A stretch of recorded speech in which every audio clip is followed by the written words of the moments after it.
Salut à tous, c'est Léo, j'espère que vous allez bien. Je suis très content de vous retrouver pour cette première vidéo un petit peu plus au format YouTube. Dans cette vidéo, on va voir ensemble comment bien démarrer en tant que coach sportif si vous êtes fraîchement diplômé. Il y en a pas mal d'entre vous qui ont reçu hier leur certification Bayesian et je vous félicite. Et ce qu'on va voir du coup dans cette vidéo, c'est comment se structurer, comment ne pas faire les erreurs que font la majorité des coachs quand ils démarrent pour partir sur du bon pied, on va dire, et vous assurer de réussir à l'avenir en tant que coach sportif. Donc on va avoir quelques éléments aujourd'hui. Ce qu'on va faire, c'est vous donner des astuces pour aller au plus simple et bien démarrer. Mais la première chose que j'aimerais vous dire, c'est les quelques éléments que vous devez surtout ne pas reproduire qu'on voit nous habituellement chez d'autres coachs. Donc quelles sont les choses à ne pas faire? La première chose que je dirais à ne pas faire, c'est reproduire les prix que l'on peut voir ou les packages d'offres que l'on peut voir chez d'autres coachs. Tout simplement parce que c'est pas productif. Si on s'inspire de personnes pour qui ça fonctionne pas forcément très bien, forcément ça marchera pas forcément bien pour vous. Ce qu'on peut imaginer quand on regarde les réseaux sociaux d'autres personnes, notamment des gens qui ont beaucoup une audience qui est assez élevée, c'est qu'ils vont eux pouvoir vendre des offres qui sont beaucoup moins chères que ne le ferait quelqu'un qui n'a pas une très grosse audience. Donc si aujourd'hui vous n'avez pas une audience élevée sur les réseaux sociaux, ne commencez pas avec un produit qui est très peu cher. Ça c'est la première chose que je voudrais dire. Deuxième chose qu'il faudrait éviter de faire, c'est vous compliquer la vie au maximum ou commencer à coacher gratuitement pour avoir des témoignages ou pour vous mettre, on va dire, pour vous rendre un petit peu plus confortable avec le fait d'accompagner des clients. Parce que je sais que certains d'entre vous peuvent avoir des blocages avec le fait de commencer à accompagner des premiers clients, leur obtenir des résultats, etc. Mais vous allez voir qu'il y a une importance dans le fait de vendre et de faire payer la personne, qui est tout simplement que si la personne n'a pas un engagement financier dans cette transaction, malheureusement, elle ne va pas forcément suivre vos conseils, à moins qu'elle soit extrêmement motivée, etc. Mais la majorité du temps, ce ne sera pas le cas. Donc, ne faites pas des choses gratuites ou à moitié prix pour démarrer. Le mieux, c'est vous préparer mentalement à vendre votre package et on va en parler dans quelques minutes. Donc, on va avoir besoin de différents éléments. Une autre chose que j'aimerais ajouter, c'est un exercice que je vous propose de faire, que beaucoup de coachs ne font pas malheureusement et qui va les bloquer par la suite. Cet exercice, c'est calculer tout simplement combien de clients il vous faut pour vivre confortablement de votre activité selon vos termes.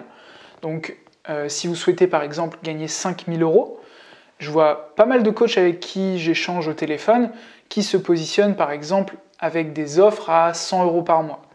Dans ce cas-là, il leur faudrait 50 clients réguliers, récurrents tout au long de l'année. Et malheureusement, vous le savez comme moi, gérer 50 clients tout seul, c'est pour ainsi dire impossible. À notre sens, à moi et Nevin, le maximum de clients que vous pouvez gérer seul, c'est à peu près une trentaine de clients. Et donc, ce que je vais vous conseiller de faire, c'est essayer plutôt de calculer combien vous voulez gagner, donc si on part sur 5 000 €, et combien de clients est-ce que vous voulez gérer, en tout cas si vous voulez rester tout seul. À mon sens, la gestion de 20 à 30 clients, c'est pas mal, ce qui veut dire que votre offre va devoir être entre, on va dire, 250 €, ce qui représenterait 20 clients, et si vous voulez 30 clients, ce sera un petit peu moins cher que ça, peut-être autour de 175 ou dans ces eaux-là. Donc ça vous donne déjà une tranche de prix. Alors vous allez me dire, c'est impossible que je vende à ce prix-là, c'est beaucoup trop cher. Je vais vous expliquer les conditions dans un instant qui vont faire que ce sera facile de vendre des packages à ce prix-là. Restez connectés, on en parle tout de suite. Alors, entrons dans le vif du sujet. Quel est le premier point qui va être nécessaire pour bien démarrer en tant que coach? C'est tout simplement de se positionner dans le marché du coaching. Donc le marché du coaching, c'est tous les coachs sportifs qui existent aujourd'hui. Il y a même d'autres offres qui s'adressent au même type de clients comme Weight Watchers, comme la liposuction ou la chirurgie, et qui vont résoudre le même problème que vous résolvez, qui est de se sentir mieux dans leur peau, qui est d'avoir confiance en eux, parfois de perdre du poids forcément, d'être physiquement plus attractif. Donc il y a pas mal de choses que vous allez résoudre comme problématique, et il y a malheureusement énormément d'autres coachs qui le proposent. Donc comment est-ce qu'on se positionne dans un marché? Ce qu'on cherche à faire, c'est déterminer une audience spécifique à qui on va s'adresser et résoudre un problème spécifique qu'il rencontre. Alors c'est un exemple fictif, vous avez une expérience spécifique dans la gestion des blessures dans le domaine du CrossFit. Parce que vous êtes crossfitter vous-même, donc vous pouvez créer du contenu sur cette thématique-là. Vous avez vous-même eu des blessures par le passé et donc vous allez pouvoir partager sur cette thématique. Et bien, vous avez sélectionné parmi, on va dire, le domaine du fitness, un segment de marché qui est beaucoup plus réduit. Alors oui, vous allez mettre de côté certains clients que vous pourriez aider qui sont dans d'autres thématiques, mais vous allez pouvoir aider au mieux ces personnes-là. Parce que vous allez pouvoir créer un programme qui est fait pour eux, qui s'adresse parfaitement à leurs problématiques et qui va résoudre leurs problèmes. Et vous voyez que si demain vous avez une offre qui est plus élevée en prix, mais qui est bien plus cohérente avec la problématique du client, il va être prêt à payer plus cher pour ce que vous proposez. C'est exactement la même condition que si vous vous blessez au genou et qu'il vous faut une chirurgie, ben vous allez faire appel à un chirurgien plutôt qu'un médecin généraliste tout simplement. Vous allez être prêt à attendre, vous allez être prêt à payer plus cher pour son aide à lui, plutôt que de faire appel à quelqu'un qui est moins qualifié pour le job. Okay?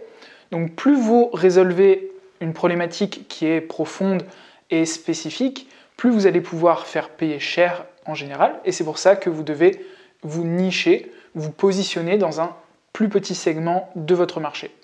Alors comment est-ce que vous pouvez le faire? Comme on l'a dit, ça peut être au travers de vos centres d'intérêt, ça peut être au travers d'une expérience que vous avez vécue par exemple, ou que l'un de vos clients déjà existants a vécu et que vous avez pu aider, ou ça peut être également tout simplement au travers de différents critères démographiques, par exemple aider uniquement les femmes de plus de 40 ans, ou postpartum, ou les hommes plutôt jeunes qui veulent rentrer, passer un concours militaire. Donc des niches comme ça, il y en a des centaines et des centaines.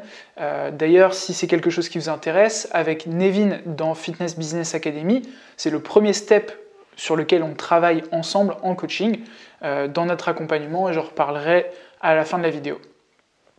Donc deuxième élément, une fois que vous avez déterminé votre positionnement, déjà ça va vous aider énormément sur ce que vous allez pouvoir créer comme contenu plus tard.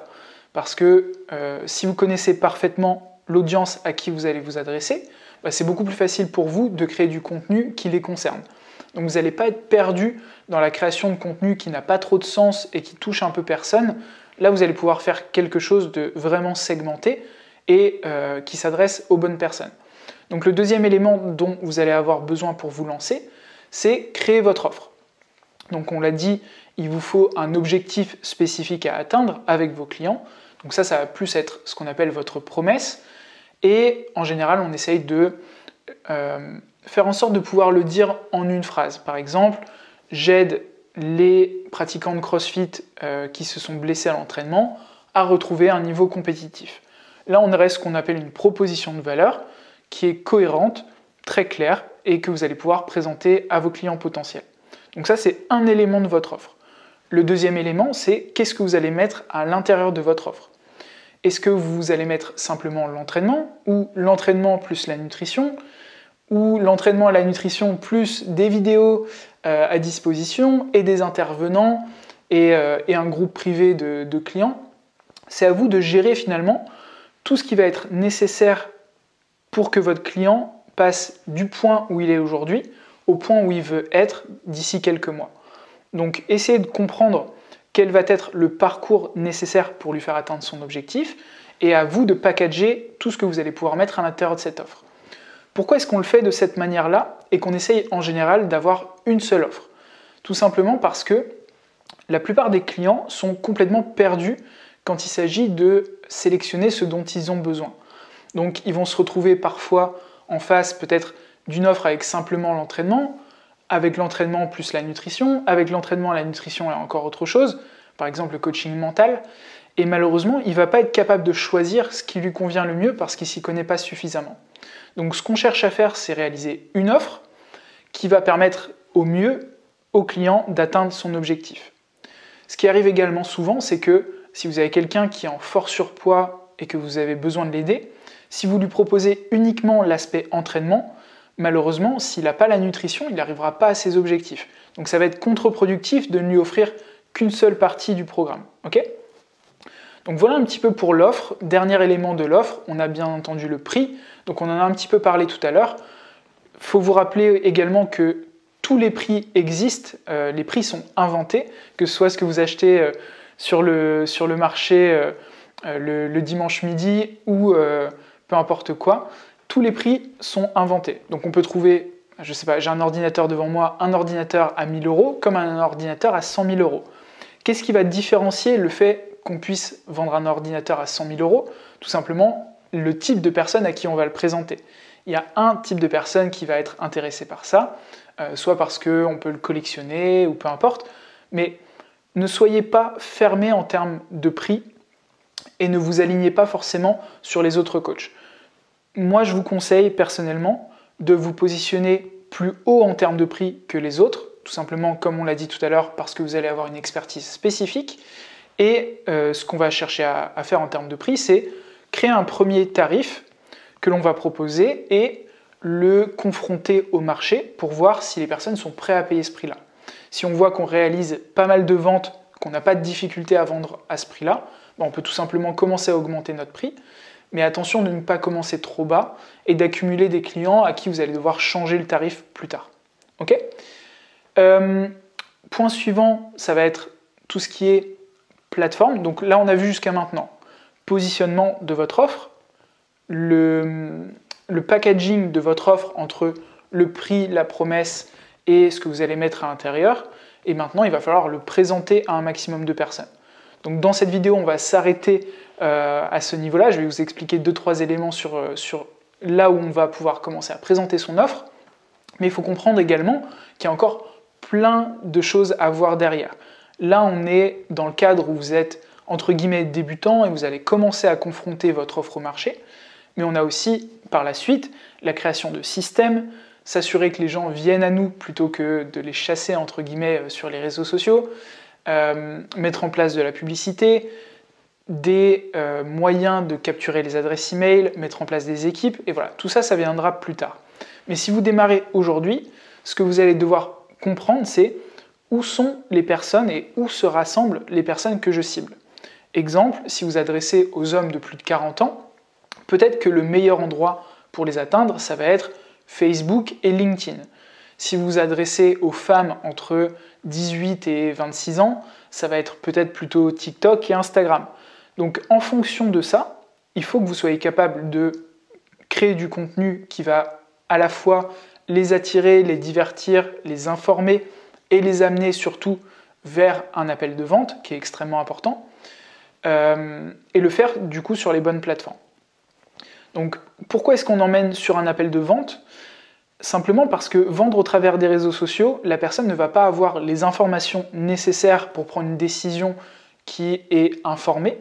Donc vous avez besoin de lui donner exactement ce qu'il y a à l'intérieur de votre programme, etc. Mais surtout, vous devez vous comprendre à qui vous avez affaire. Parce que si vous ne connaissez pas la problématique profonde de votre client, forcément, vous ne pouvez pas lui proposer quelque chose qui va correspondre à sa douleur, entre guillemets. Exactement comme le ferait un médecin, encore une fois, qui va d'abord vous diagnostiquer avant de vous proposer une solution. Votre rôle de coach est le même. Vous allez essayer de comprendre où en est la personne aujourd'hui, quelles sont ses connaissances, qu'est-ce qu'elle maîtrise déjà, qu'est-ce qu'elle ne maîtrise pas, sur quel point est-ce qu'elle a besoin d'aide, et en combien de temps est-ce que vous allez pouvoir l'amener à l'objectif, et vous allez pouvoir lui présenter une solution qui lui correspond. Okay ?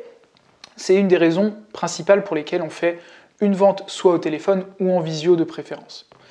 Donc pour en revenir aux plateformes, en termes de création de contenu, pour l'instant, on ne va pas rentrer dans le détail sur comment faire votre création de contenu. On refera des vidéos sur le sujet. On a fait intervenir dans Finesse Business Academy une personne qui est Fiona Piccoli sur l'aspect Instagram par exemple, où il faut bien comprendre les différents éléments d'Instagram. Est-ce que vous postez en story et à quelle fréquence? Est-ce que vous postez sur le mur? Qu'est-ce que vous postez? est-ce que vous faites des vidéos, etc. Et ça va être différent pour chacune des plateformes. Donc je n'aurai pas la possibilité de tout vous énumérer ici, mais personnellement, ce que je vous recommande, c'est essayer de comprendre où est-ce qu'ils sont déjà. Est-ce qu'ils sont déjà sur d'autres comptes? Qui est-ce qui suivent en commun avec vous?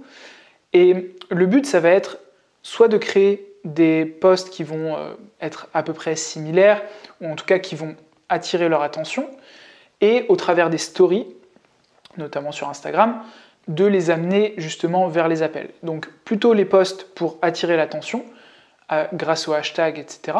Et ensuite les stories pour les sortir de la plateforme vers une conversation. Je pense que c'est ce que vous devez retenir le plus dans cette vidéo, c'est que les conversations amènent aux conversions.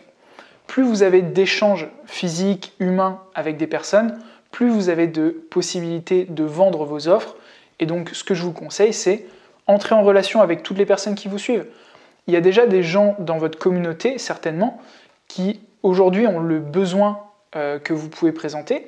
Et donc comment est-ce que vous allez entrer en discussion? Ça peut être au travers des messages privés, ça peut être en posant des questions, vous savez, les petites FAQ par exemple dans vos stories, ou également les posts type questionnaire à choix multiples, dans lequel les gens vont pouvoir sélectionner une ou deux cases, et donc vous allez pouvoir les recontacter. Voilà, tout ça, c'est des bonnes options pour démarrer une conversation facilement. Après, ce dont je parlais tout à l'heure sur les systèmes, ça va être mettre en place par exemple un guide ou une vidéo ou un challenge que les personnes vont pouvoir intégrer et qui va, au travers de cette pièce de contenu, déterminer et les aider à comprendre qui vous êtes et pourquoi est-ce que vous pouvez les aider, les résultats que vous avez eus avec d'autres clients et les amener tout simplement vers un appel. Donc voilà, j'espère que c'est assez clair sur ces différents éléments. Encore une fois, si vous êtes perdu et que vous avez besoin d'aller étape par étape dans toutes ces questions en tant que coach, on démarre une session avec Nevin de la Fitness Business Academy dans quelques semaines.